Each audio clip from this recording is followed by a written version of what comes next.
Welcome into another edition of McCready and Siskey, powered by Rain Total Body Fuel. I'm Neal. That's Tyler. What it is. How are you? Doing good, brother. How are you? I'm good. Been a little hectic this morning here, but getting done, getting stuff done. It has been just. I like how you just not going to talk about it. Not going to talk about it. Been a little hectic here this morning. Not going to talk about it that much. My wife's checked on me a couple times, going, "Everything okay? You all right?" I'm like, "Well, I mean, if you're asking if I've killed anybody, no. No. If you're asking if I've thought about it, Allegedly. allegedly. Yeah, I'm good. Checking on my daughter's progress real quick. Caroline's driving here today. She was supposed to come with us yesterday, but just wasn't in the mood. Okay. So I was like, whatever. Not going to fight it. She's in Hazen, Arkansas. Hazen. I don't know. I've heard of that. About 115 miles from here. Okay. So there you go. We'll talk about we'll talk some John Morant today. I'm interested to hear Tyler's thoughts on John Morant. Some NFL scheduled, SEC West over-unders presented by DraftKings. Get some thoughts on those. Got some quick thoughts. Portal update. Yeah, got a little. NBA, I was messing with the portal this morning, so I got a little update. NBA playoffs, some PGA thoughts from Tyler here. Yeah, we got to get our bets in. We got the second major of the year. PGA Championships this weekend coming up? It is. Okay. Where Oak Hill? Where's Oak Hill? I think it's in Rochester, New York. Okay. So a little New York action. All right. So Tyler's got some thoughts on that. So yeah, we'll get rolling here. Let's do thanks it, to everybody for I'm being with thirsty us. too. Appreciate it. All right, here we go.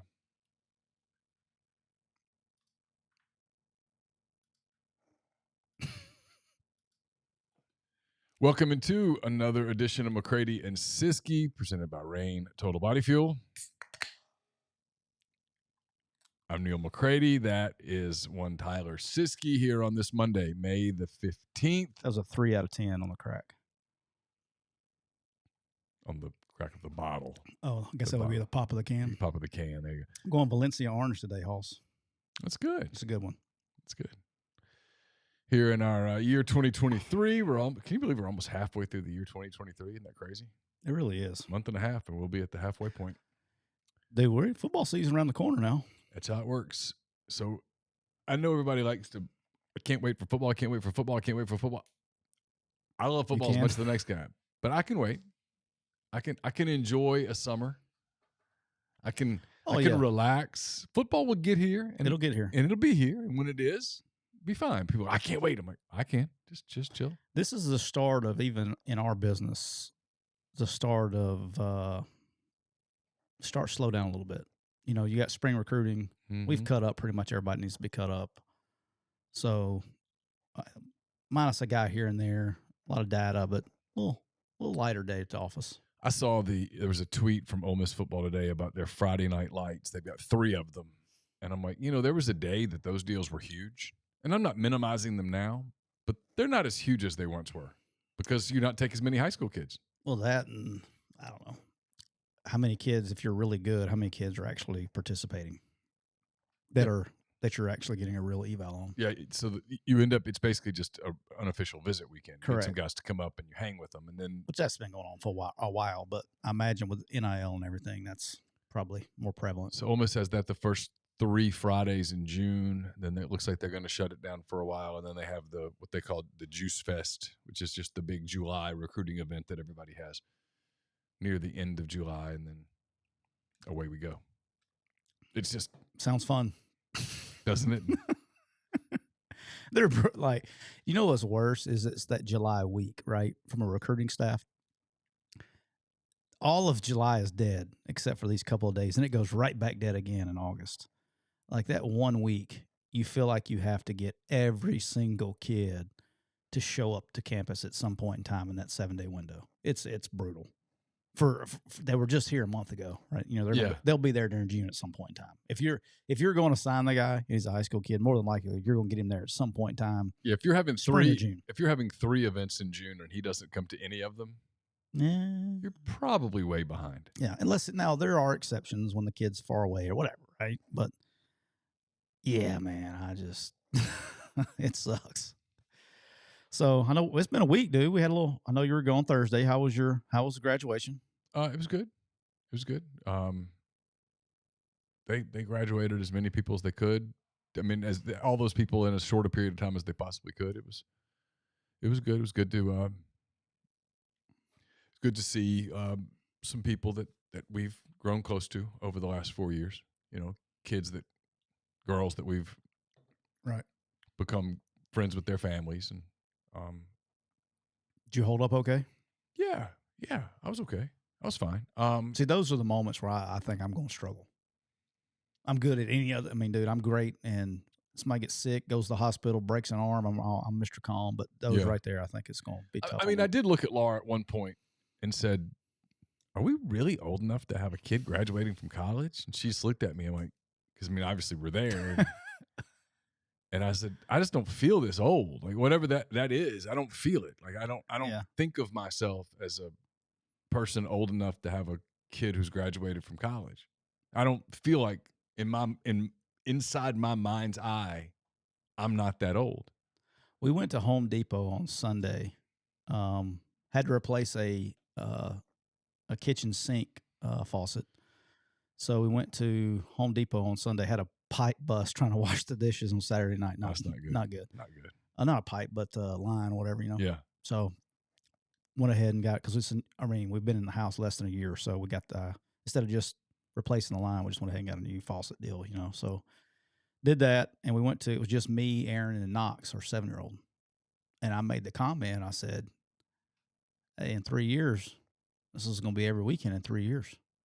And dude, after I said that, I was like, damn. It's just going to be us three. Yeah. For like 8 years. What in the hell was I thinking? I think Carson enjoys it just being him. Although he enjoyed seeing his sisters this weekend. I'll tell you when I think people are asking, like, why wasn't it emotional or whatever? At the very beginning, to their credit, and I think this happens at, I know I've heard it happened at Ole Miss too, where they honored a young person who had passed away during his college time. There were two kids at Arkansas that would have been their graduation day, and they had their families there. And if you needed perspective, in that moment, there it was, right? Terrible. So their families were there, and I mean that's where you get the lump in your throat, and you think, there, but by God's grace, that could have been us. And you feel so deeply for them at that time because you can obviously relate to it, So I guess that stopped me from getting all worked up about Campbell's graduating. Yeah, whatever. That'll do it. But I've had time to. I mean, look, you couldn't. I'll move on after this. I've said this to other people. You couldn't squeeze another drop out of a college experience than she has, and I think she realizes that too. Like, you couldn't get any more out of college than she's gotten out of college, considering what she enjoys and what she likes to do. Yeah. And I mean, the last couple of months was basically, I mean, the only conversations we've had about school was I've just said, hey, you're going to pass, right? And she's like, yeah. Did you pass all your classes? Yeah, I never failed a class. I failed 2. I failed 1. I failed chemistry 163 with Dr. Mills. Yeah. That was when I went into engineering my first. We were on quarters at Auburn at the time. And that didn't go over well with Pops. But I failed. That was a weed out class, and they weeded my ass out. But I thought engineering was driving trains. I didn't realize that it was actually building stuff, right? So that was a joke for all you people that don't get it.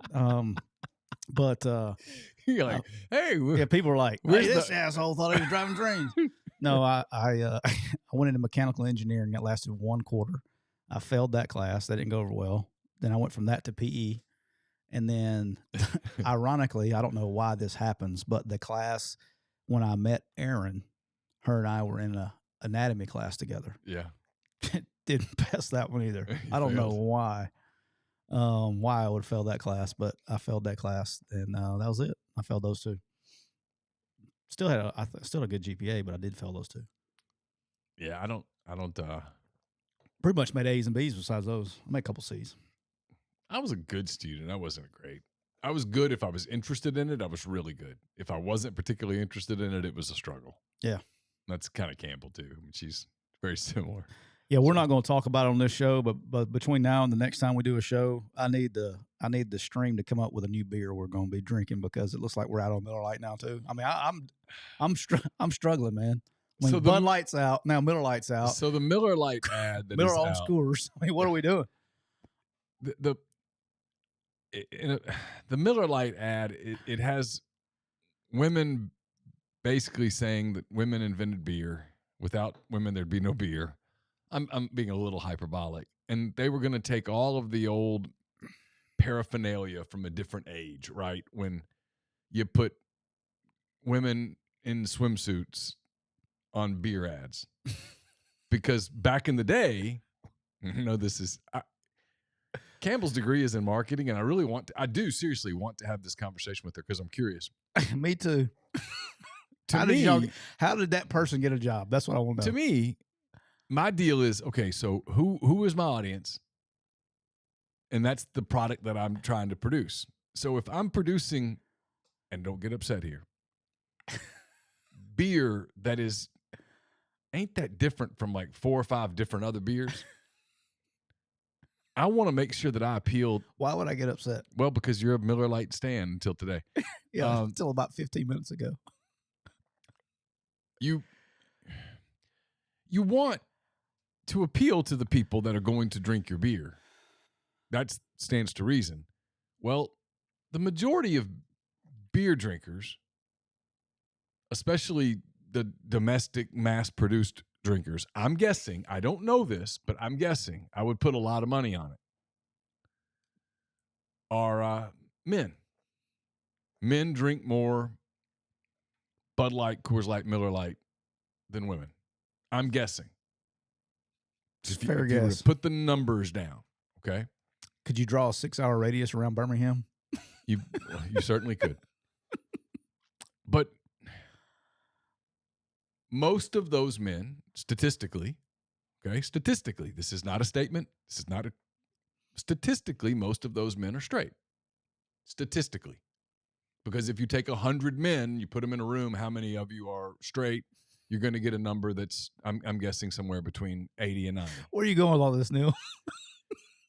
So they're going to like to look at women in swimsuits. And if they're dumb 20 to 25-year-olds, which is a lot of them, and they like 45-year-olds, and they like women in swimsuits, that might make them more inclined to go, oh, yeah, that's Miller Lite. So why you would take those same people and go, let's make an ad campaign where we tell those people that they're misogynistic assholes. And that what we want to do is take all those posters and stuff, turn them into compost, which will help grow better hops to make better Miller Lite. It's been the same damn beer for 50 years. How's it going to change? It's just a stupid. I keep wondering, and I think the answer is no, they stopped hiring that guy. Like the guy in the marketing room who's, I call him the hand raise guy, who would raise his hand and go, like. He's doing podcasts now. Yeah, MPW. He's working here. That guy would be like, so why are we doing this?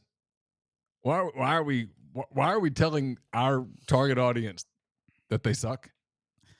I mean, we know they do, but why are we telling them that? I mean, all right, here's my thing, and this is the only thing I'm going to say about it. Bud Light factually has lost billions of dollars. Yes, they've lost a lot well, of all money. those people that stopped buying those billions of dollars of beer didn't just sober up. What did they do? They went to go buy your product. Don't say anything. Just shut up and collect your checks. Yes. You don't have to go add to the marketing campaign. Right now, the ad campaign at Miller Lite should be, hey, you remember that tastes great, less filling?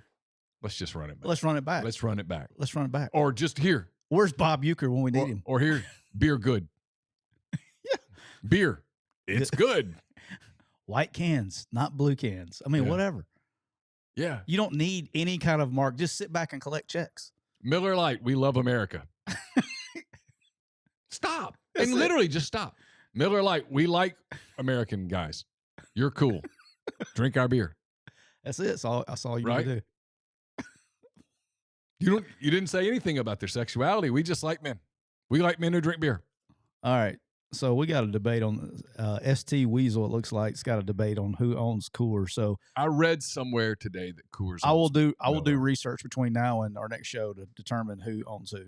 I'll see if I can figure it out. Because Coors. Now look, if Coors is an independent deal, they need to just not say another word. Miller Lite is owned by Miller Brewing Company.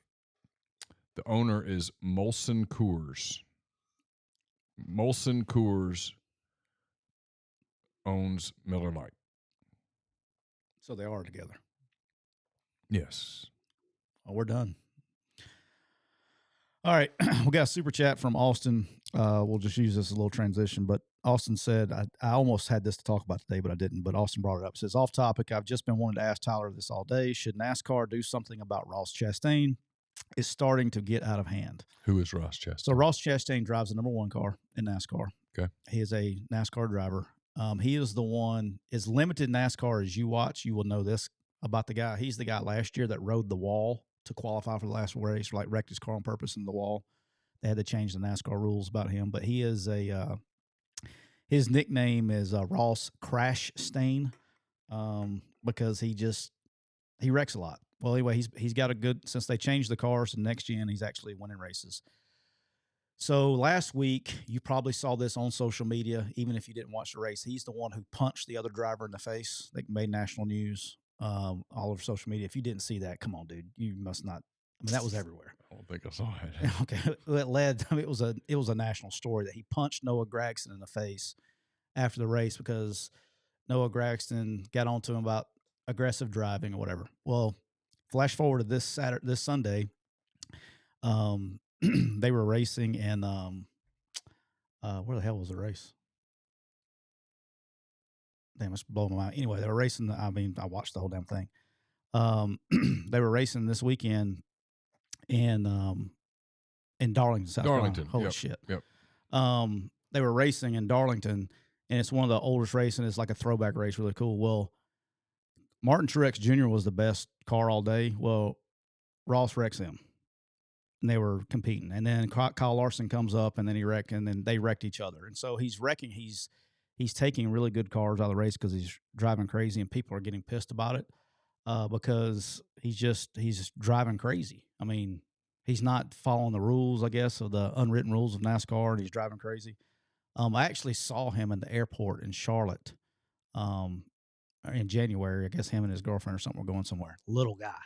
Okay. Like 5'5", 150. Small guy. Okay. And so it tells you how small these drivers are. But should something be done? I don't know. I mean, I think they're going to let it go because they got you and I talking about it on the podcast. So they're drawing interest in it. I think it helps the interest of the sport, but it's bad if you're a good driver because he's wrecking. I mean, there were 3 cars that could have won that race, including his, that got wrecked because of his dumbass driving. All right, we're going to get into our agenda for the day. But first, I want to tell you, we brought to you by Reign Total Body Fuel. 300 milligrams natural caffeine, BCAAs, electrolytes, zero sugar. It's got what you need to push the limits and achieve your goals. Check them out on Instagram at Reign Body Fuel to learn more. We appreciate all of you who have converted to Reign over the course of the last year or so. So make sure you let the people at Reign know that you love you some Reign. All right. So last Monday when we left here, I went to Kiva Dunes for the golf tournament. Yep. If you live on the Gulf Coast and you're playing in a scramble, you need to give Jake Coker a call. Neal. This dude hits. He's a ringer. I've never seen a human being hit the ball further than he does. It's not normal. PGA Tour, damned. I'll be damned. It's not normal. Huh. I hadn't played golf in a while. So it took me about 4 or 5 holes to find the fairway, but like I got up on one, and I always would mess with him when he was a kid growing up. You know, I hit it further than you can, all that stuff. I got up on one, turned it over, and I was like, I measured it because it was like the straightest. It was the straightest drive hole, right? Which straightest drive in me don't go long. I shot the line ended at 300 yards. Okay. So I turned around and shot the thing. I was 32 yards past. Oh. So I hit it like 332. And I was like, go get you some of that, messing with him. Well, he turned one over, and his ball was 56 yards on the other side of my ball. He drove. That includes the roll and everything. Yeah, right? yeah. But dude, it's not normal. We like the longest club I hit all day long. There was a 580 something par 5 or something. We were hitting 7-iron into it. I mean, it just wasn't normal. I mean, people were pissed because, it's a scramble or whatever. I mean, he's rolling balls. There was one hole, his par 4 was like 330 to carry the water. His is on the other side of it. I mean, just it's not normal. So if you need a scramble guy, call Jake. All right, I'll call Jake next time I need a scramble. It's scary. And then we got pencil whipped because we played as good as we could play, and we still lost by 5. We shot a 50. We were 15 under at that course. It's very difficult because they had some pins tucked. But when that was with us driving par 4s, and I mean, he can crush it. But got a chance to see AJ. We talked a little bit about NFL stuff, because they can't get talked to until I guess Saturday if you're an NFL vet, they can't talk to you until the actual XFL season is over. Okay. So this week they'll start talking to him, and I think he'll have some opportunities. We'll see here in the next couple of weeks. And then I guess the craziest thing that happened on the way down there, I don't know if I told you this or not. I don't remember. Dude, I about died. You had a wreck? The closest I've ever come as an adult. Like, there was no surviving it. Like, closest I've ever come to adult. Like, I was shaking for about 30 minutes afterwards, and I'm never like that. Driving down 45, probably, 6:30 or 6:30 or whatever, and down South Mississippi. It's very similar to Highway 6 or Highway 7, where it's, it's 2-lane this way, 2-lane that way, and there was a cut across. And about 1,000 yards out, there was a farm truck that was crossing over the highway going to another road. And there's a black farm truck that was pulling a flatbed trailer. And so I'm in the right-hand lane, thank God, going 75 miles an hour, had it on cruise. Well, it stopped, thinking like normal, oh, it sees me coming, it's going to wait till I pass. There's nobody behind me or anything like that. Dude, I get about 40 yards from it, and that truck just decides to start coming across. Oh, no. And it was the first time in my life ever. I'm 45 years old. It's the first time in my life I actually locked up my car. Like, I slammed the brakes so hard that all 4 tires started smoking, and I yanked it to the right. And thank God that road was there. But you know how they have curbs and stuff for the turns? I jumped all 4 curbs. I missed the front of the car, probably about 2 feet. Like, I thought my mirror was going to hit the front of the car, but I missed it. I missed the stop sign somehow, that's standing up on the other side, and I went off in a ditch. No shit. Yeah, I went off in the ditch, and I let off the brakes, and it just rolled up the top of the ditch. Now, it wasn't like a deep ditch, but it was probably 5 or 6 feet deep. And I rolled off in it and came up out the other side, on the side of the road. Scared the shit out of me. Like, I'm talking about, my adrenaline was going. And if I'd have been in the left-hand lane, because that flatbed was covering the median too, if I'd have been in the left-hand lane, I wouldn't have had enough room to miss anything. I would have stroked it. And the person that was driving was a lady. I'll tell you like this, I saw the person's face that was that close, that was in the driver's seat, and she ducked and covered. Like, I was going to T-bone her. Like, I don't know. You talking about somebody looking after you? Like, legitly, and it scared the death out of me, because I was like, if anybody else in my family would have been driving, that'd have been it. I mean, it was bang, bang, bang. And like, if I did not go in that ditch, I would have had no other opportunity. It was bad, dude. That scared me to death. Like, that's the closest. Did she stop? Not only they stopped, they stopped. Let me tell you how bad it was, is they literally stopped in the middle of the highway. There was nowhere else. If they had kept going straight, they would have hit me. Like, they actually stopped too. Like, they had the whole highway covered, both lanes and the median, because they were pulling that flatbed trailer. If there was another car coming, if there would have been another car, like it'd been normal traffic, somebody would have hit it. It was bad, dude. It was scared to death of me. I'm glad you're all right. Me too. That was bad. Damn. That scared me to death. All right, real quick. I was talking to AJ about this, and I did not know this. How about this? So the NFL schedule got released and all that, and the Jacksonville Jaguars have to go play 2 games in London. Right? Mm-hmm. Yep. So I was asking him, because in the NFL, when you get taxed on where you play the game. Right. I was like, how do those international games work? He's like, dude, you get double taxed. You get taxed by America, and then you get taxed by where you play. So you get foreign and local taxes on those checks. So that sucks. It does suck. If you play multiple games, that sucks.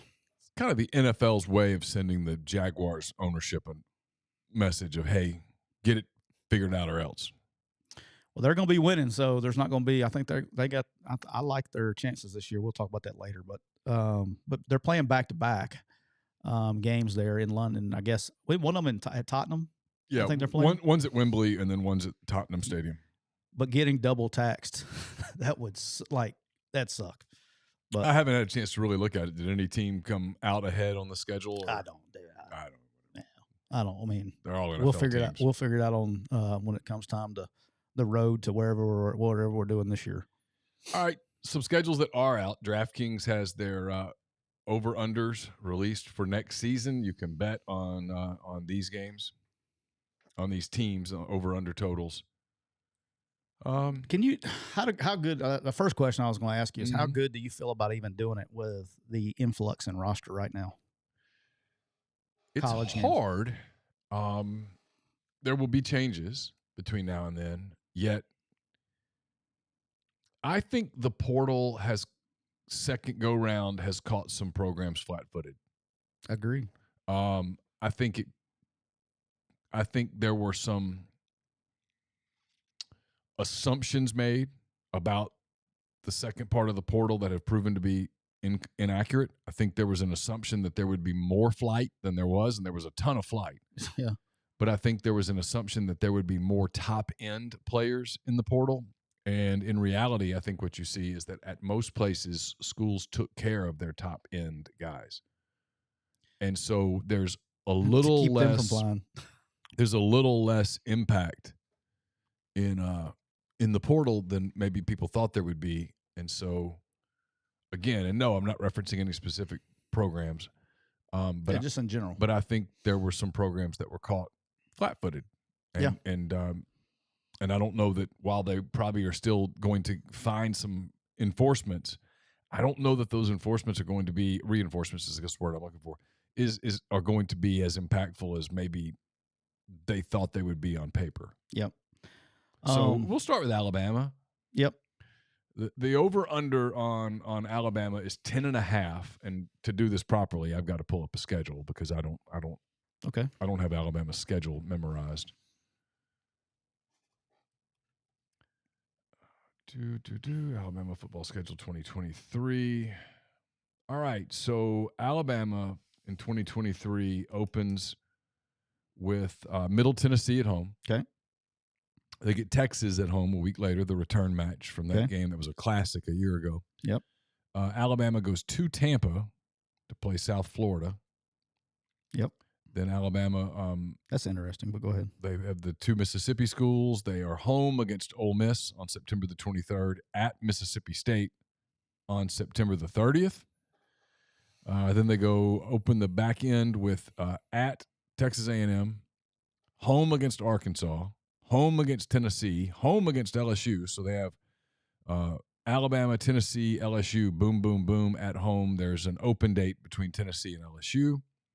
Always. At Kentucky, home against Chattanooga, and then at Auburn on November the 25th to finish the regular season. At Texas A&M this year or at home? That is correct. They're at Texas A&M. So, again, with Alabama, it's Middle Tennessee at home, Texas at home, at South Florida, Chattanooga at home are their non-cons. Their league games, Ole Miss at home, at Mississippi State, at Texas A&M, Arkansas at home, Tennessee at home, LSU at home, at Kentucky, at Auburn.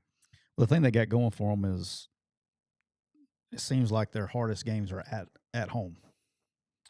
Texas, LSU, Tennessee, on paper. Yeah. Or at home. But if you're asking me to pick, what's their hardest road game? A&M, probably. Yeah, at A&M's their hardest road game. Yeah, that's the hardest road game at A&M. Their road schedule at Mississippi State's a win. At Kentucky figures to be a win, and I think they beat Auburn because, contrary to all the popular belief about throw out the record books and all that crap, no, the best team wins that game 99 out of 100 times. But here's my thing. If you're making me bet over under here, I think I'm going under. because I can get you to 10-2 pretty quick. Yeah, no, it can get to 10-2 really quick. The question is, the only thing that's the only advantage you got that you would even, the only reason you would say over is because they play those games at home. That's the thing. Got to go to College Station, and then they've got the games at home that I think the losable games, in my opinion, are at home. Yeah, if I'm Ole Miss, I'm thrilled that I catch them early. I'd rather catch them early when potentially they haven't figured out the quarterback deal. If they figured it out, they figured it out. But the longer you give them to figure it out, the more apt they are to figure it out. Tennessee, I think, is a challenging game for them. I'm a big LSU believer. It's close. 10.5 is the right number. Yeah, no, it's the right number. It's the right number. I'm just never going. I wouldn't bet it. No, if Vegas's goal is to get an equal number of bets on both sides, they did it. They crushed this. They nailed it. All right, so LSU, we talk about them a lot. LSU, meanwhile, is over under, according to DraftKings, of 9.5 as the Tigers get ready for year 2 under Brian Kelly, who was in my dream last night for some reason. That was strange. All right, do we need you got some underlying issues we need to talk about, Neal? I probably do. I think what happened was I was catching up on Twitter and I saw Brian Kelly and LSU coaches got fitted for Blue Delta jeans because I think that's what happened. Okay. But yeah, Brian Kelly was in my dream last night. He was not in a good mood. Strange. Whatever. Anyway, LSU. So here's the interesting schedule. LSU's got an interesting schedule. LSU is at Florida State to open the season. I think that game's in Orlando. Yep. They get Grambling at home for their home opener, September 9th. They go to Mississippi State, Arkansas at home, at Ole Miss to close out the 1, 2, 3, 4, 5. At Ole Miss, and then at Missouri to close out the first half of the schedule. Okay. They open the back half with Auburn at home, Army at home, at Alabama, Florida at home, Georgia State at home, Texas A&M at home on November the 25th. I'll go over 9.5. Yeah, I love the over here because when I think about losable games in my mind for them, I got 2. I don't know what I think about Florida State. That was one of my 2. I think that's one of my 2. I think they could lose, obviously, at Alabama. Those are my 2. And that Texas A&M game with them has been a weird game. I mean, they went to Texas A&M last year as the SEC West champion and got popped by a Texas A&M team that was done. Mm-hmm. So, but if you're asking me over-under, and the over-under is 9.5, I'm going over. Yeah, I agree. I'm going over. No, it's a bad podcast to agree, but the only 2 I think FSU, which sucks because I think, dude, that's the best first game in a while. I mean, I'm all in watching the LSU Florida State game. Like, I'm all in. All right, so we got 3 teams at 7.5: Ole Miss, Arkansas, Texas A&M. We'll take them in that order. Okay. Ole Miss opens September 2nd at home against Mercer. Okay. Then Ole Miss plays at Tulane, Georgia Tech at home, at Alabama, home against LSU, and then home against Arkansas to close out the first half of the season. Then Ole Miss gets an open date, opens the second half at Auburn, gets Vanderbilt in Oxford, Texas A&M in Oxford, at Georgia, Harvard South in Oxford, November the 18th. Who's that? Who's Harvard South? Harvard South. Harvard on the Bayou. Oh, Fun Row? Yeah. And then at Mississippi State on Thanksgiving night, November the 23rd. So, again, Mercer at home, at Tulane, Georgia Tech, at Alabama, LSU, Arkansas, at Auburn, Vanderbilt, Texas A&M, at Georgia, Louisiana Monroe, at Mississippi State. Whew, probably not betting that one. I think that's the right over-under. In my mind, it's 1, 2, 3, 4, 5, 6. the risk of pissing a bunch of people off. If you make me bet that, and you say, "Well, you don't get to abstain. You have to bet it," I'm going under, and I'll tell you why. I know why. Because I do win-loss toss, and when I do win-loss toss on wins, I go Mercer, Tulane, although Georgia Tech. Give it to them, though. Give it to them. Georgia Tech. I'm looking for wins, just games they're going to win. Yep. Vanderbilt, Louisiana Monroe. Yep. So 5. 5-win games. Okay, so losses. In my world, at Alabama. Yep. LSU. Yep. Agree. Georgia. Yep. So that's 3. Yep.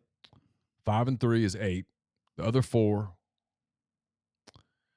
I mean, I can do leaners here. Like, I lean Ole Miss over Arkansas, but I've watched the last 3 games in that series, and I'm not prepared to go, oh, that's a W. I mean, I'm not. At Auburn, I lean Auburn because it's there, and Ole Miss doesn't play well there. And Hugh's going to have his team ready to play. Hey, I can't wait for that week. Oh, I can. It's going to be my favorite week in all of football next year. I lean Texas A&M against Ole Miss just because I think Texas A&M has the more talented roster. And then I lean Mississippi State at home against Ole Miss because it's in Starkville and it's going to be his first Egg Bowl there. Now, it doesn't mean Ole Miss won't win those games, but so I go split on the 4, 2 and 2, and I get to 7. That's where I go. I mean, can Ole Miss get to 8? Sure. Can Ole Miss get to 6? Yes.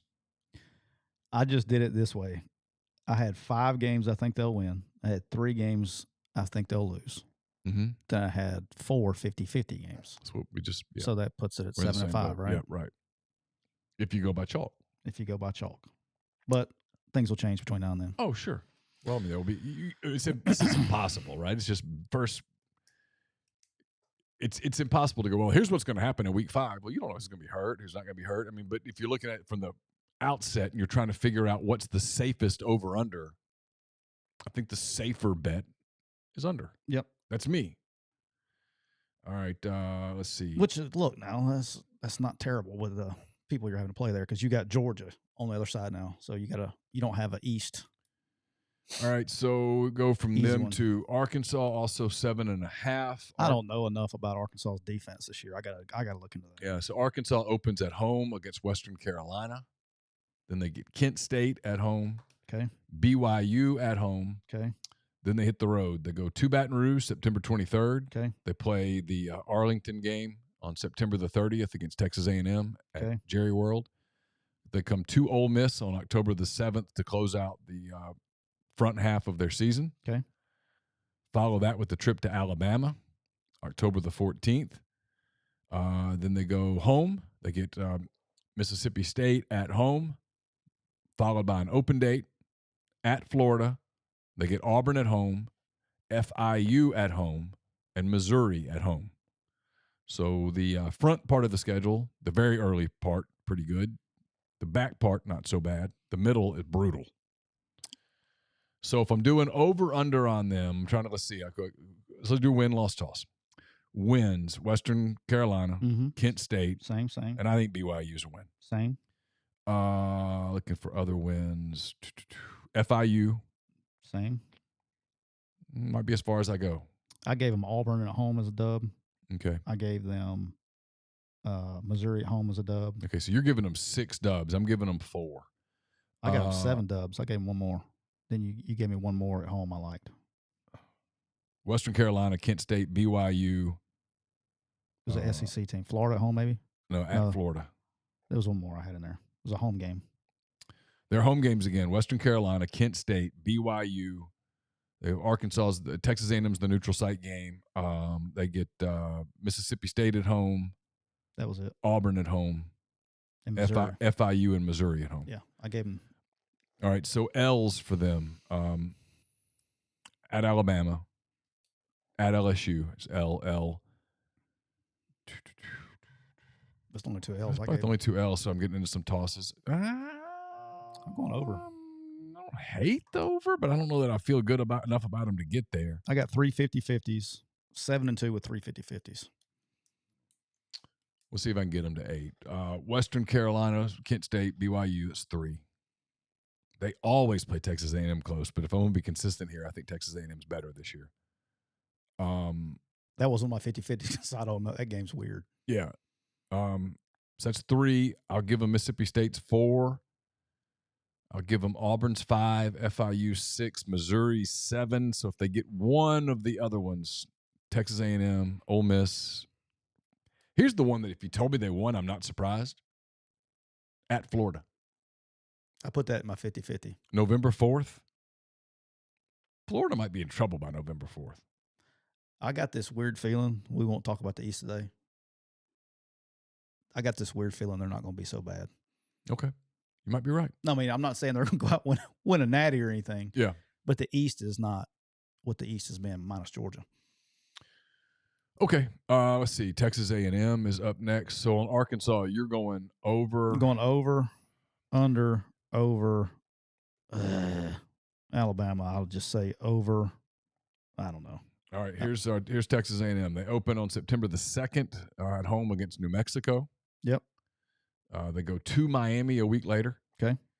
ULM comes to College Station September the 16th. It's automatic L for you.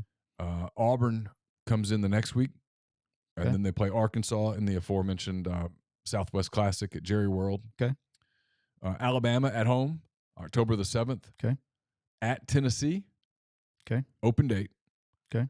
South Carolina at home, October the 28th, I should say. Okay. At Ole Miss, November the 4th. Mississippi State at home, November the 11th. Abilene Christian on November the 18th, and then at LSU on November the 25th. So the over-under is 7.5. So 1, 2, 3. I think they beat Auburn at home. That's 4. I think they beat Arkansas and Arlington. That's 5. They lose to Bama. I think they lose at Tennessee. That South Carolina game. Dude. At Ole Miss.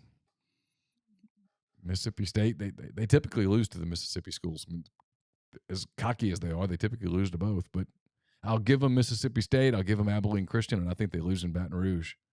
I got them 6-3 with 3 50-50 games, which puts it at 7.5. And Vegas is good. And in any one of those scenarios, and here's the part that's hard to do when you do this. Because talking about this in the middle of May, it's very easy to do it without emotion. Yes. Because it's probably the most accurate you'll be.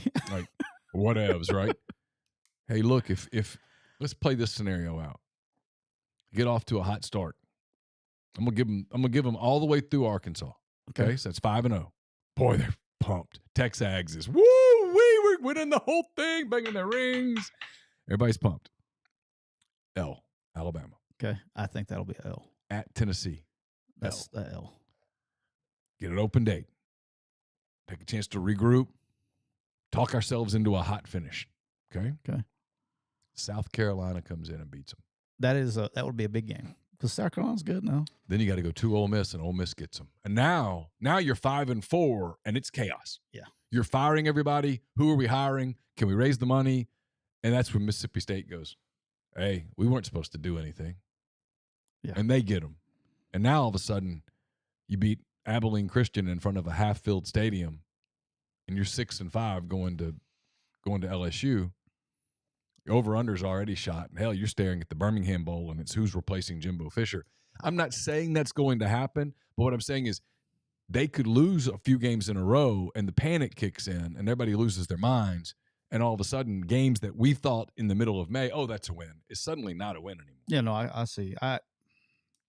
I think they're going to be better, man. I don't know. I'm going to keep saying that every year until it happens. Eventually, I'll be right.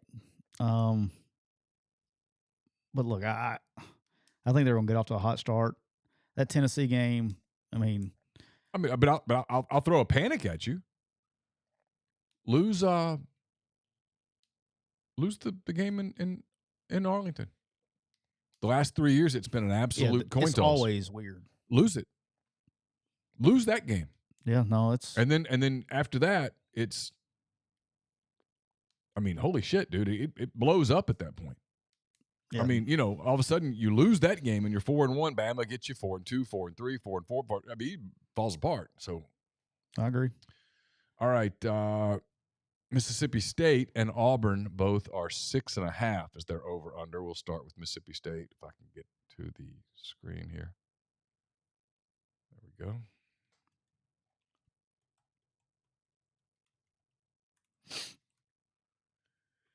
Football schedule. Here we go. 2023, Mississippi State. The Bulldogs open at home on September the 2nd against Southeastern Louisiana. Let's go. Then they stay at home.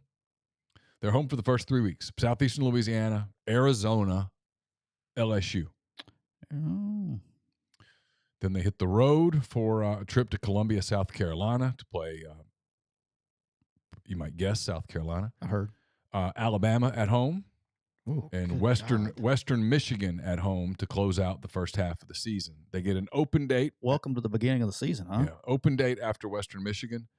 Then they head to Fayetteville and to Auburn to close out the month of October against Arkansas and Auburn. They come home and get Kentucky and Mississippi State. Southern Miss comes in on November the 18th. And then 5 days later, Ole Miss comes in for the Egg Bowl on Thanksgiving night, November the 23rd. Dude, who scheduled that freaking schedule, man? So you got to play Southern Miss and freaking Arizona in your 4 out of conference games. Yeah. So I mean, there's some pitfalls in here.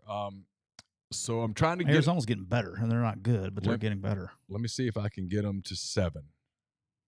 See if I can get them to 7. My over/under is 6.5. Let me see if I can get them to 7. Southeast Louisiana 1. Yep. Arizona 2. I don't like their chances against LSU. Correct. I don't like their chances against South Carolina or Alabama. The South Carolina game's at home or away? It's there. Oof. Western Michigan at home, that's 3. All right, I'm going to give them Arkansas, although that's a hell of a gift. But I'm going to give them Arkansas coming off an open date. That's 4. I can't just give them Auburn. I'll give them Kentucky at home. That's 5. I'll give them Southern Miss. See, I'm going under on Mississippi State because I'm having to give them games that I don't feel great about giving them. I can't get them to 7 with kind of feeling good about it. Yeah, that's tough. Like I can get Ole Miss to 8. I can get Arkansas to 8, right? And not feel like I'm reaching. Here, I feel like if I'm getting them to 7, I'm reaching. Whew, that's a brutal freaking schedule. Southern Miss is not getting any worse either, and that's their Super Bowl, So I mean, you don't think Will have his team ready that day, do you? It's their Super Bowl if they're playing well, and he's been recruiting really well. Full of Mississippi kids that. Yeah, I mean, that normally would be going to Mississippi State and Ole Miss all these years until the portal come about. But so here's their worst case. You even beating Arizona. You lose to LSU, you lose at South Carolina, Alabama pops you, you beat Western Michigan, you lose in Arkansas, you go to Auburn and lose. Even if I give you Kentucky, you go to Texas A&M, they've got it right this time, they get you. And then that Southern Miss game, you're not exactly wired in, and you might be looking ahead a little bit 5 nights, and Will not be looking ahead. No. He will want that game. They got a ton of in my head. I was all over the place. They got a ton of 50-50 games in my opinion. I do like Zach Arnett. I do like what they're doing down there. I like that Will Rogers is around for his 84th year as a quarterback. That's going to help when it comes nut cutting time. So they're probably going to win more 50-50 games than they're going to lose. But that the Egg Bowl may determine some overs and unders on this bet, depending on who you bet on. Probably will. All right, Auburn 6.5. Auburn opens September the 2nd, I should say, against UMass. Then they go out to Berkeley to play Cal. They come back and play. I know I almost said it, but I didn't. They come back and they play Samford. You know what I'm laughing about? Well, last time that Hugh was scheduled to play Cal, he was fired and spent the week in Covington, Kentucky, with me and the parrot. All right, who's after Cal? After Cal is Samford at home. Then at Texas A&M. Okay. Home against Georgia. Okay. At LSU. Okay. Ooh. Ole Miss at home. Mississippi State at home. At Vanderbilt. At Arkansas. New Mexico State at home. Home against Alabama. Under. Under.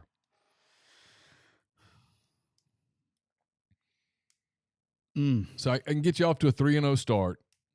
I don't think they're winning in College Station. They're not beating Georgia. They're not winning at LSU. I don't think they're beating Ole Miss and State at home. There might be one of them. But why are we giving Auburn all these wins? No, it's 50-50. Shit, dude, I'm not handing them the Vanderbilt game in Nashville. I am. Okay. I'm going to give them that one. I'm not handing them the Arkansas game in Fayetteville. No. I'll hand them New Mexico State. And I'm sure as hell not handing them the Iron Bowl. No, you don't want to do that? No. Yeah, I mean, I think the number's where it needs to be. If you made me bet, I would say there'd be 6-6 if you made me bet. But look, I'll say it 100 times till we get there. We can look and we can do all this stuff on paper. Me and you both know it's year one with Hugh Freeze at Auburn. He's going to beat somebody that this time of year you give him no chance of beating. Don't know who it's going to be.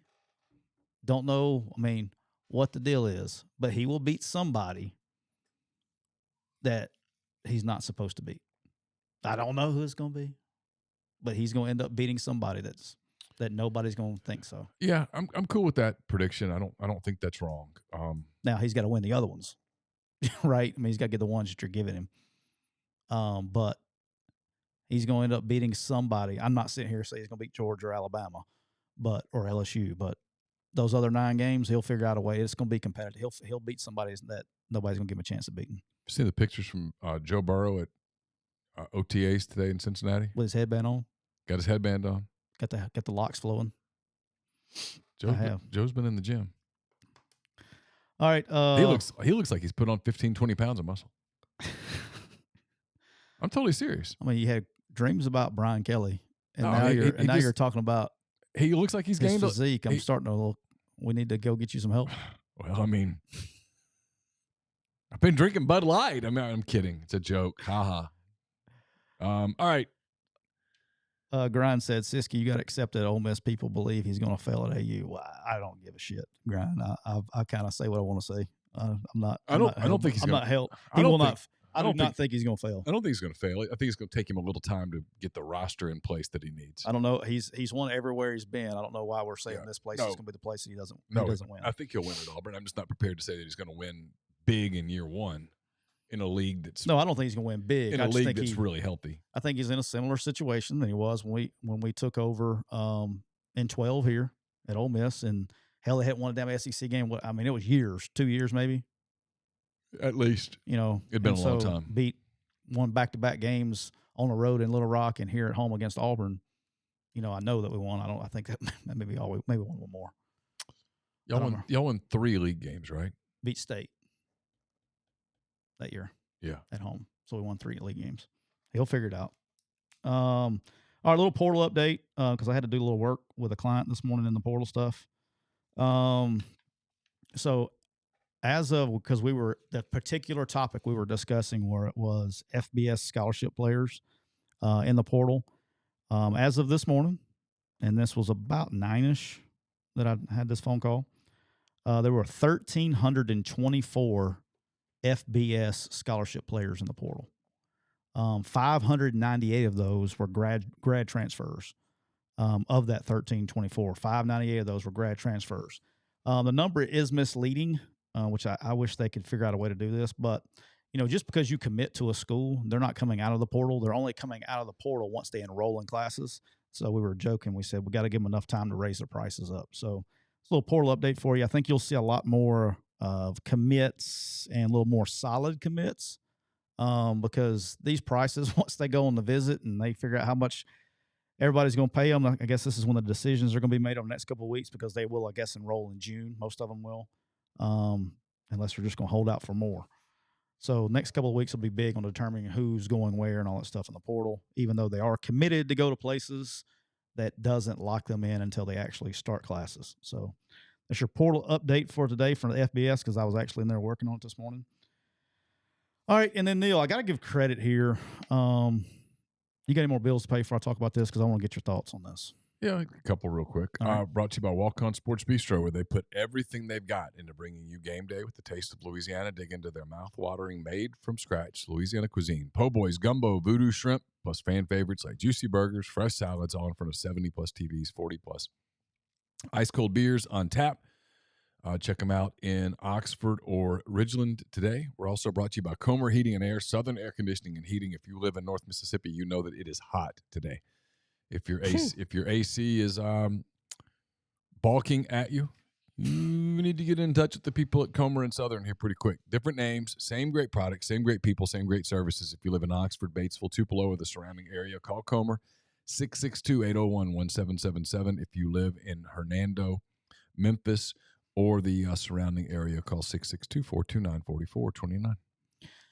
All right, so I want to make sure I give them credit. One of your people on your board made me think, gave me an idea, and I started running with it. I actually ran it by a couple of people over the weekend.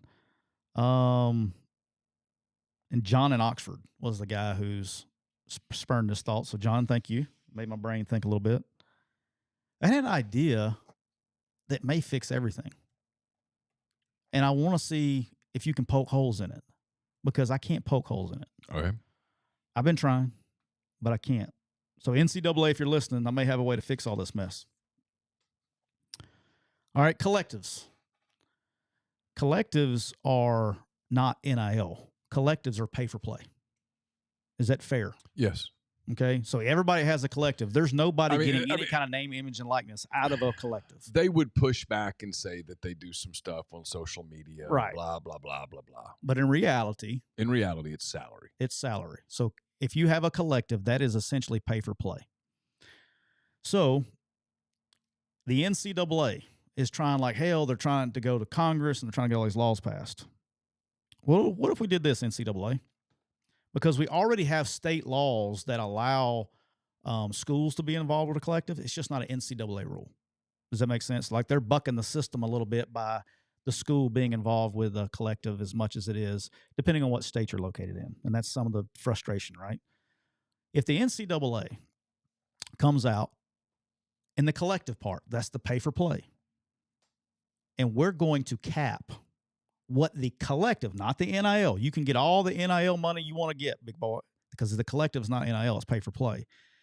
If the NCAA allows the schools to be involved with the collectives and they cap how much each player can make based on how many years they are in school. So, example, if you're year one in school, you make X amount of dollars. Year two, you can make this amount. Year three, this amount. Year four, whatever, right? It would slow down everything. Do you know how, like, think about why would you go in the portal if you're going to make the same amount at school X as school Y? Why would you go in the portal? All right. First of all, how does the NCAA have legislation over private companies? Because the portals are LLC. I mean, the collectives are LLCs. Correct. They're private organizations. They're business. I don't see how they would be able to enforce anything involving collectives. Well, the collectives are giving the money to the student athletes, right? So sure, but every school has. But again, you being the NCAA have no authority over those collectives, and I don't know how you're going to get it. They're not going to surrender it to you. So that's what I'm saying. So you make rules and regulations, okay, that allow the school and the collective to be one. Okay, you have to create the rule, but the NCAA, you don't need legislation for that. You can make that rule from the NCAA side. You don't need state legislation because, like, some states can go ahead, like some states, hell, the head coaches can go do fundraisers for your collective, right? Yes. Some states you can't even talk to them. Right. So you make that. Don't worry about being a state law. Just make it an NCAA because the NCAA rule says you can't. It's the state laws that say you can on certain states, right? So they go ahead and buck the system and say, hey, you can be involved with the collectives. You allow the collectives to pay the players. That's what you cap. Now, Neal, if you're the star quarterback and it's year two and you're getting X amount of dollars, dude, go out and make all the money you want to. We're not capping how much you can make because you can go get a commercial for AT&T or make all the freaking money you want to make. Okay. All right? Yep. If you can make $10 million, go get it. true NIL. True NIL, because the collectives, in my opinion, are not, and anybody has any common sense in this deal, I agree. are not NIL. It's pay for play. Yeah, it's part of, and frankly, it's part of the problem. Part of the problem is that they keep saying, "Hey, we got to," like you hear the collective guys, we got to come up with more NIL. No, you don't. You're coming up with more money. You're not coming up with NIL. They're not doing anything. And don't tell me, well, they tweet a little. Stop. Well, that's what I'm saying. It's like no, right. I mean, when Bryce Young had the deal with Dr. Pepper, that's NIL. That's NIL. Yeah, right. That's Bryce Young's name, image, likeness. Because that campaign is not as effective if you're using the backup quarterback at Western Michigan, and I'm sure he's a fine young man. Correct. But that campaign is effective because the casual viewer in that ad goes, "Oh, that's Bryce Young, right? That's the quarterback at Alabama." This year, I mean, if you're Caleb Williams, right? Caleb Williams is going to be a more effective salesperson than the starting tight end at Florida International, who I'm sure is a wonderful person. Yeah. Has a great family. But he's not Caleb Williams. Right. That's what I'm saying. So I mean, yeah, that's where it was supposed to be. That was NIL. The point. That was the point. But look, on paper, what you're saying makes so much sense that it makes too much sense. That it's too logical. My only concern would be the NCAA, and I know this for a fact. The NCAA does not want to go to court. They don't want another beatdown in the court system, okay? And so their concern, this is not me guessing, this is factual. Their concern with anything that incorporates a quote cap, end quote, is that they could be sued for trying to limit a player's value, limit his earning potential. But you're not, are you? No, you're not. But here's the dirty little secret. The players don't want to do anything. Nothing. They just want to get paid. Right? They don't want, people are like, why don't you guys do those shows? Well, because the players don't want to do the shows. I mean, number one, why don't you want to do a show? Okay, well, I want to get paid. Yeah, but don't you want the kid to get the money? I don't care if he gets the money or not. I want to get paid. Yeah. Okay? Like if I get paid and then the kid makes 80 gazillion bucks, cool. Why isn't anybody talking about that? About how the kids are being like, they get their money, but they're like not reaching their full potential because they don't want to work. Because it's not popular. It comes across as critical of the kid, and I don't mean it that way. I mean, they don't want to go hustle for more dollars. And the truth is, during the season, they're already busy. They're slammed. They're exhausted. They got stuff going on. They're trying to have a life too. They don't want to go tape a bunch of ads. Grind's over here talking about variable interest entity. Grind, I don't even know what that means. You lost me on that one, boss. I'm not smart enough to understand what that means. But my point is this, all right? So you could say this, all right? You could even go a step further and say, okay, when you graduate, you reach another tier, okay? So freshman, sophomore, junior, or whatever. Mm-hmm. But when you graduate, you reach the max tier, right? Do you know how many people would be graduating their ass off? Yeah, I get it. This feels like a lot of legislation, and a lot of legislation is going to just get. Congress doesn't want this. The NCAA doesn't want it.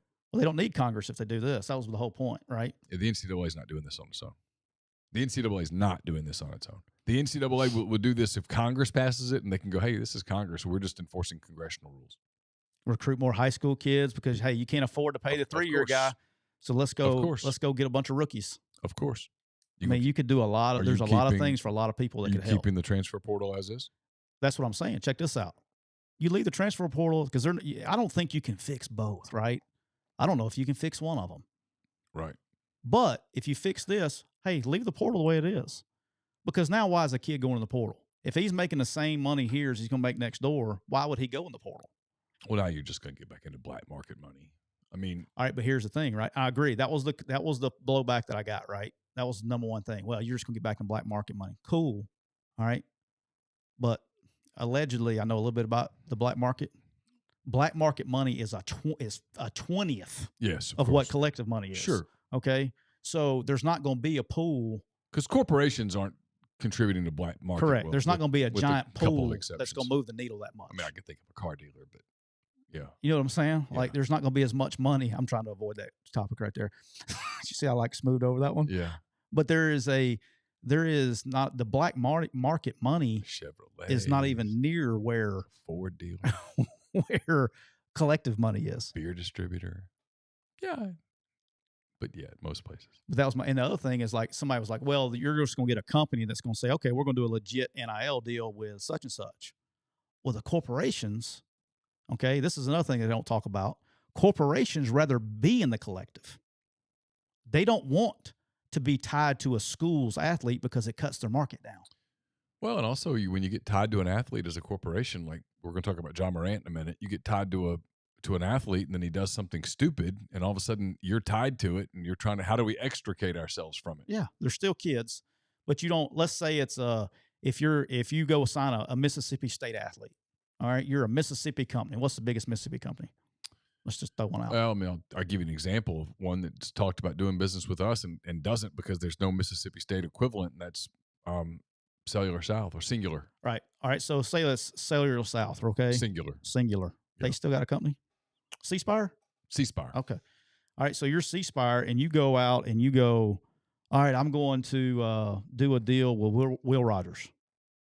Well, now all of the Ole Miss fans are going to be, I mean, it's Bud Light, Miller Lite, right? They're going to be pissed off because you got him and you don't have Jackson Dart. Well, now we're not going to buy stuff. They're going to have to go do both instead of quietly joining the collective. Yeah.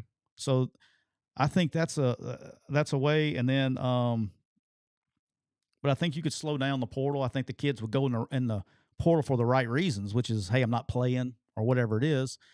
Or, hey, if the max is $50,000 for year 2 or whatever it is, then, hey, we're only going to pay you. You don't have to pay him the max. We're only going to pay you 25. Well, I'll go in the portal, go get 50 somewhere else. Well, you don't think he's good enough to get the max, whatever it is. But I think it would slow a lot down. So it makes sense. I don't have a lot of hope for it, but I don't either. I just made it off the top of my head. But if they're wanting to slow things down, that would require zero federal legislation. It would help both ways. You keep everybody happy because the kid can still go in the portal. If he wants to go in the portal, you can go anytime you want to, all that stuff. I'll give you my theory. I don't think the NCAA wants to slow it down. I think the NCAA wants to see it blow up where they can go in and go, okay, we told you, you tried. Now we're going to fix this. We'll see. I just don't. I wish they would, but I think it's so far down the road. Well, I don't know how they're going to get it back, baby. We'll shift gears in a second. A super chat from Big Reb 601. He says, I just want to ask that those of you who believe to keep my father in your prayers. He's in the ICU with pancreatitis and sepsis, and recovery will be hard. Think about you, brother. That's we'll tough. definitely keep you in him and your family in our prayers for sure. All right, John Morant back in the news. And it's not because the Grizzlies advanced to the Western Conference Finals. And so if you're the Memphis Grizzlies and you tell somebody back in April, hey, we're going to be talking about Ja middle of May, they go, we did it. We beat the Lakers. We beat the Warriors. And now we're headed to Denver to face Nikola Jokic and Murray and Porter and all those guys, and we're 4 wins from the NBA Finals. That's probably what they would think. Game 3's in Memphis. It's going to be crazy. That's what they would think. And then if I told them, no, Ja did another Instagram video with a gun. Did you see the video? Yeah. That's where they just put their head down on the table and go, why? He just signed the new contract. Was it 5 years, $194 million or something like that and change? Yeah. I don't know. $33 million, I think, first year. Got a ton. Up to like 40 something. Got a big deal with Nike. Nike. That if I'm Nike, I'm out. If I'm Nike, I'm done. Because this is twice in a very short period of time, and it just shows that he doesn't get it, and he might not get it. And if I'm Nike, I'm just moving on. There's too many other good options. When you make that kind of money, when you become a sports superstar, there's a saying, there's nothing in life for free, right? You're making that kind of money. You got to give up a lot of stuff. You don't live a normal life. You can't go out in public. You can't do things. If this guy was Johnny Joe on the side of the street, nobody would have said one word about it. Okay, but you're not. You're a role model. All right. There's millions of kids that look up to Ja Morant. Look, like that's a responsibility as a human being, man. He entered the season as one of the 10 most recognizable people in the NBA. Oh, okay, that's fair. I mean, that's beyond fair. And so when you have that type of spotlight on you, don't be a dumbass. Well, and here's the thing. The first time he got caught on the video, the strip club and all that stuff, and there was all this blowback and pushback, and he said, hey, I'm going to go take some time off, and I'm going to figure it out, and I'm going to come back bigger and better and stronger than ever. I'm so sorry. Okay. You're a young dude. Happens. And then, what is it, 2 months later? If that was like March, I think the last one. So, yeah, 2 months. You're doing it again? In such a callous, stupid manner. And so if I'm the league, I said this morning on the Oxford Exxon podcast. If I'm the Grizzlies, I got to send a message. He's got to know, hey, dude, strike three's on you, right? You've got to clean it up. You've got to clean it up. And so if I'm the Grizzlies, he's suspended. I mean, 15 games to start the season. He's got to pay. And if I'm the league, and someone corrected me in the stream, and I think they're right. If I'm the league, I'm like, no, that's not enough. Nope. You're not bringing this thing down, bud. We've worked too hard. There's too many people in all these organizations. There's too many people who are in a crowded space fighting for relevance. Right? Because you got the NFL as the flex it up. Yeah. The NFL plays no games.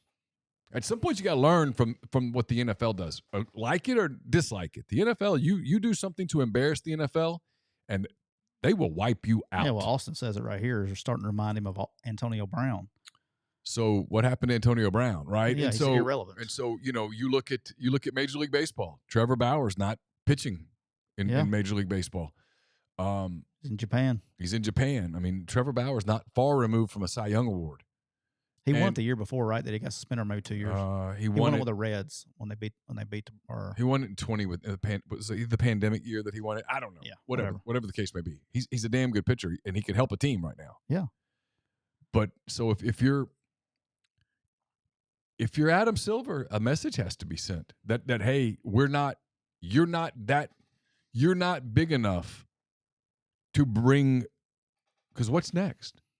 What's next? Well, he keeps brandishing a firearm. Well, what's next?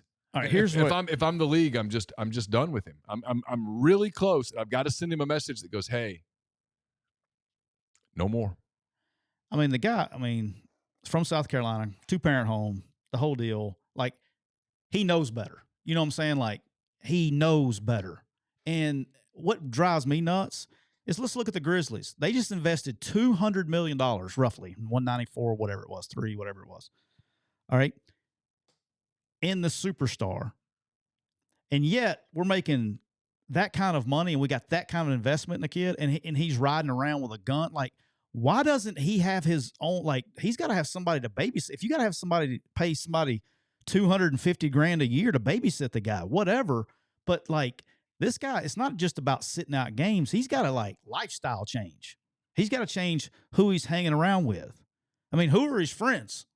Like, hey, I got an idea. Look, I'm going to pull up my video, and the poor guy, he did try to, like, hide the video once he saw the gun or whatever. But, like, why does Ja Morant, a guy that you got a fifth of $1 billion invested in, riding around in a car with a gun?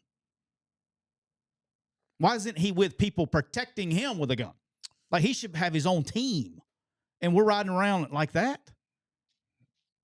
You're going to do stupid shit. And it's kind of like my mother always would say, if you run around with dogs, you're going to wake up with fleas. Yeah. All right. If you got that, you got to give up some things.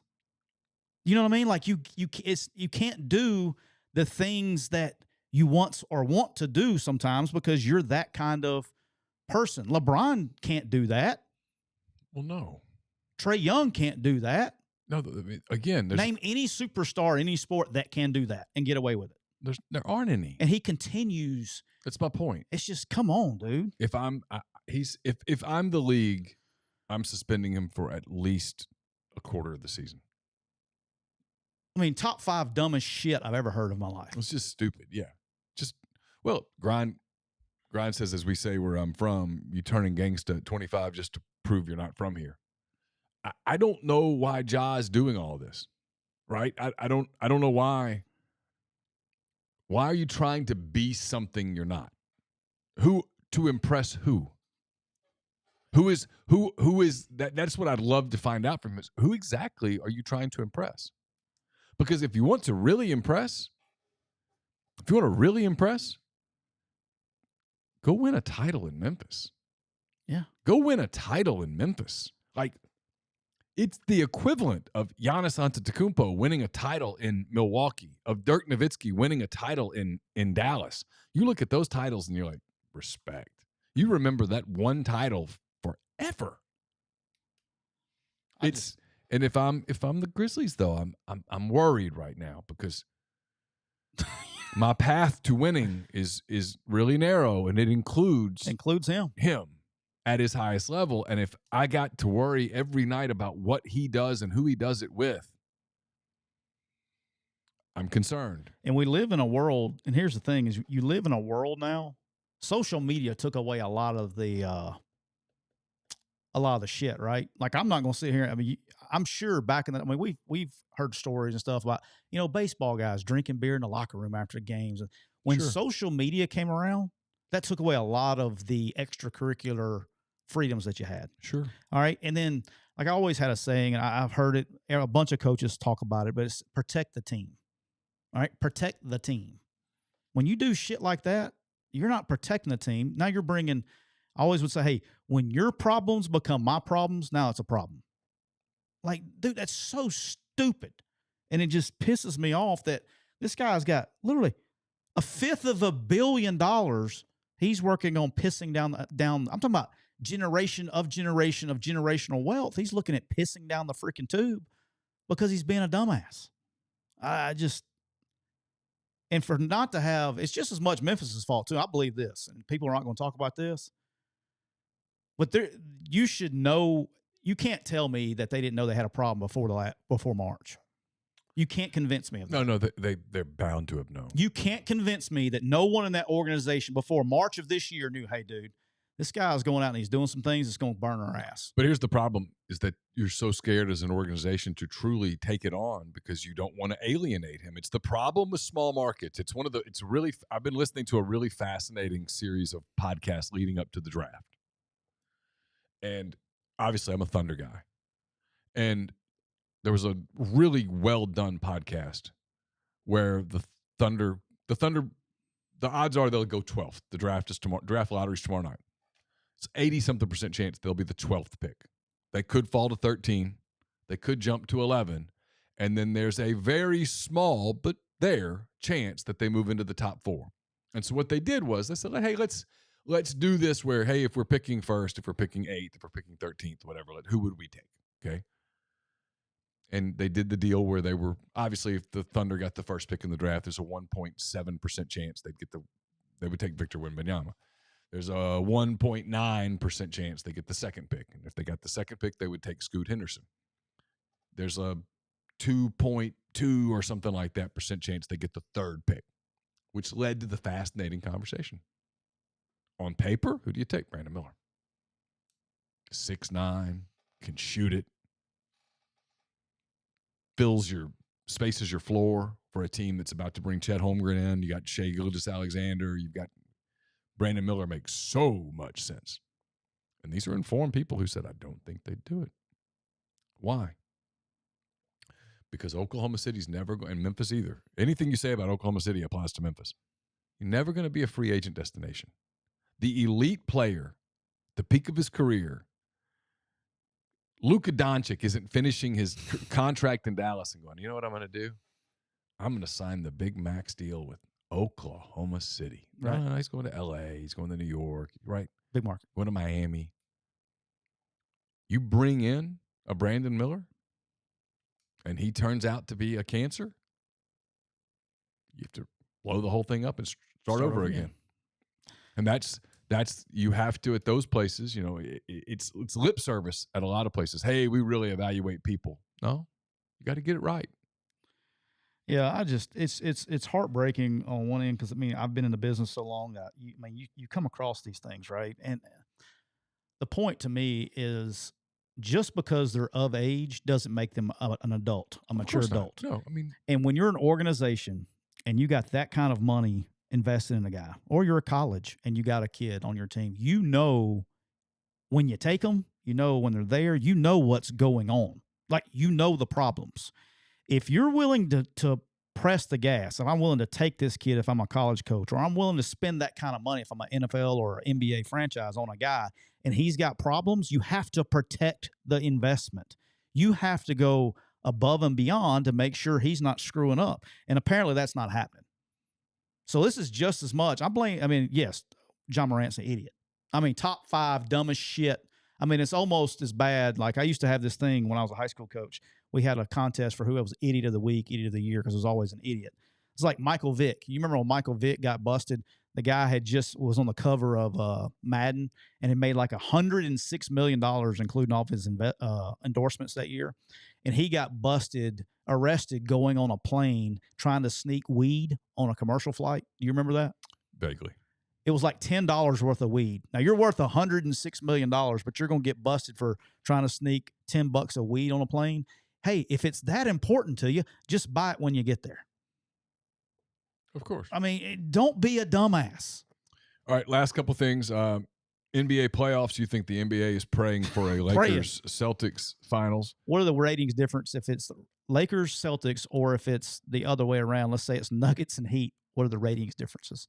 I would think pretty drastic. I would think fairly significant, but yet there's a lot. I'm the wrong person to ask because I'll watch it no matter who it is.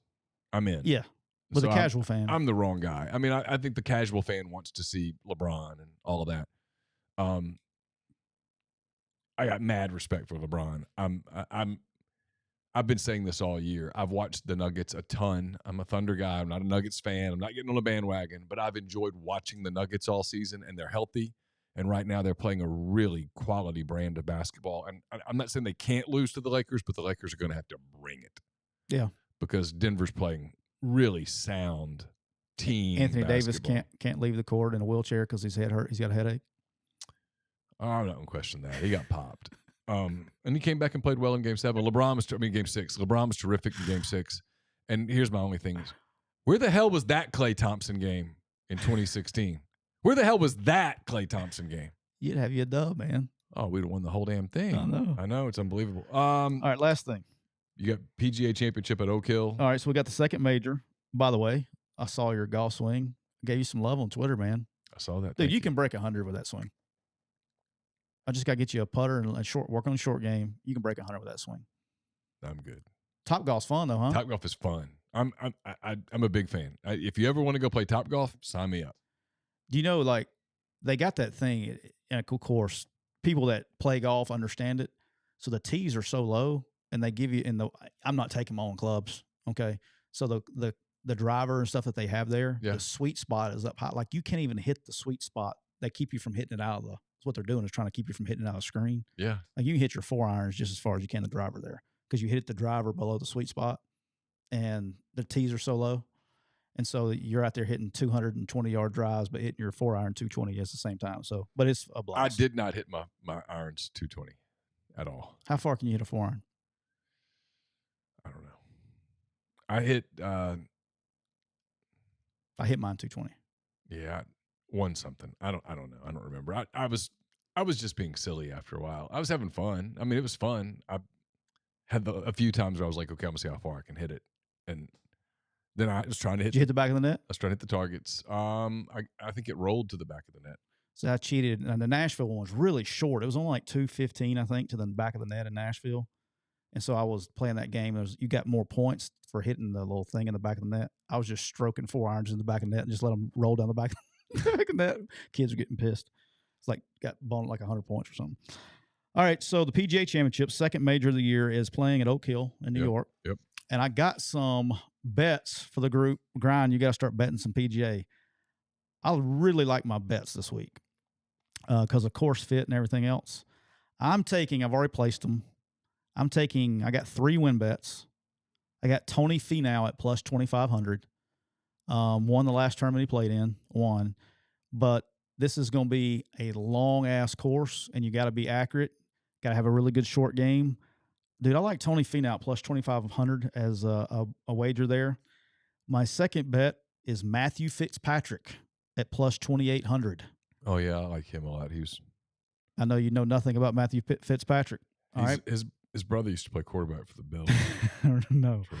Terrific. But here's the thing. So Matthew Fitzpatrick in the offseason, so he wasn't he wasn't the longest hitter in the game. Like he was just I wouldn't call him a short knocker, but he did not hit it out there with everybody else.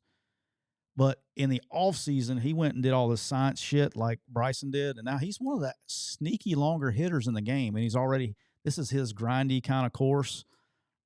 He's been playing well. He won a couple weeks ago, 3 or 4 weeks ago. I got him in there. And then here is the greatest value pick out there. And some of your sites guys may have where you can pick like a top 10, top 8, things like that. Wyndham Clark at plus 8,000. Oh. Here's the thing about Wyndham Clark. Nobody's like talking about this guy. Like when you start looking at the statistics. His parents loved that hotel. Is that what happened? Yeah, that's what it is. But strokes gained, he's better than Justin Thomas. He's better than all these guys, and his value is at plus 8,000. He won like 2 weeks ago, like going away. And this course fits his eye. Plus 8,000 Wyndham Clark. I'll be stuffing him in all my fantasy lineups. He's like at $7,500 on fantasy lineups, but Wyndham Clark at plus 8,000. Little $10 bet, Grime will win you $800 if he hits. All right, very last thing here. You don't know about this. I just found it. Okay. Breaking news. There's a film coming out about the John F. Kennedy assassination. It's a film. It's a film that it's called Assassination is the movie. The reported cast includes Viggo Mortensen, Al Pacino, John Travolta, and Shia LaBeouf. It will retell the fateful murder of John F. Kennedy from the mob's point of view, reimagining his death as a hit ordered by Chicago mob kingpin Sam Giancana as payback for JFK's attempt to undermine the mob after they helped him get elected. Ooh. No release date is known at this time. They're on a writer's strike, right? I'm not sure. There you go. How about that? I literally watched Parkland last night. I've seen Parkland. I mean, I've seen it, but I watched it again last night. Dude, I have, did you see what did you see with Robert Kennedy came out? He said that he thought the CIA. RFK Jr. He believes that the CIA covered up or was involved in his uncle's murder. Dude. And probably his father's too. Yeah. I haven't done as much deep dive into his dad's. I mean, I know the history, but I haven't looked at all the conspiracies around that one. I've deep dived it a little, and it's pretty weird. The family doesn't believe that Sirhan did it.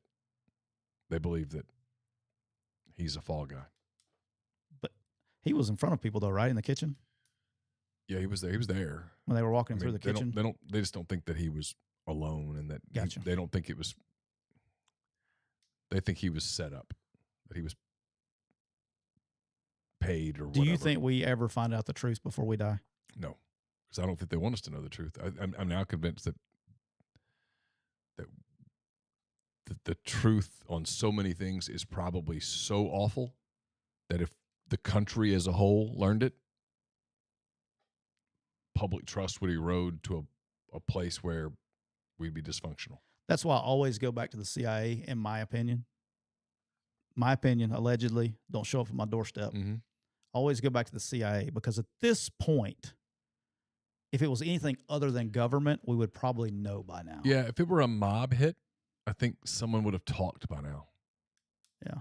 It's kind of like, well, they didn't talk about Jimmy Hoffa either, so. It's true. But this is big. I mean, the murder of a president, if it was a mob hit, tell me somebody wouldn't have talked.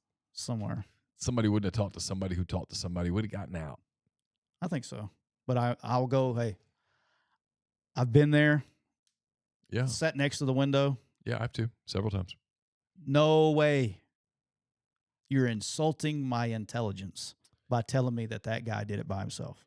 Because if he was doing it by himself, he would have shot him coming up Houston Street. He'd be an idiot to try to shoot through a tree on a target going away from him instead of one going nice and slow directly at him. We'll pick this up on Thursday.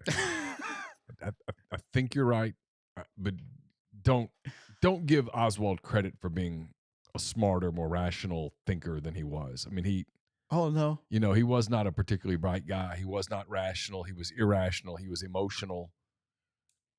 If you believe the Oswald acted alone theory, if you believe it, you have to believe that the night before had his then estranged wife taken him back per his request, that he would not have shot Kennedy. So we're talking about a super emotional guy. Like, okay, well, here's the deal. I'm going to say, hey, baby, I want to come back. I miss you. I miss the baby. If you take me back, all good. I'm going to try to be a good husband again. If you don't, I'm going to go kill the president tomorrow afternoon. I mean, that's not, we're not rational at that point. And so that same rational guy doesn't necessarily go, well, you know what? Logistically, this is a better shot, when in reality, I can get him right here in these crosshairs. I can't go there. So I'm with you. I'm just pointing out that to make Lee Harvey Oswald a rational, logical, unemotional person is completely flawed, to the point of it being absurd. It's not right. Dude was nuts. Yeah. Decent chance he was just a useful idiot. But I think you can make a case for him acting alone. I used to believe it. I don't anymore, but I do think you can make the case for him acting alone. But there's a lot there. So we'll talk about it. That's a long show. It is. But hey, it's May. We got time. And who knows what we'll do in the Oxford Exxon podcast, because we're damn sure not talking about baseball. We've been brought to you by Reign Total Body Fuel, 300 milligrams of natural caffeine, BCAAs, electrolytes, zero sugar. It's got what you need to push your limits, achieve your goals. Check them out on Instagram at Reign Body Fuel to learn more. For Tyler, I'm Neal. Talk to you on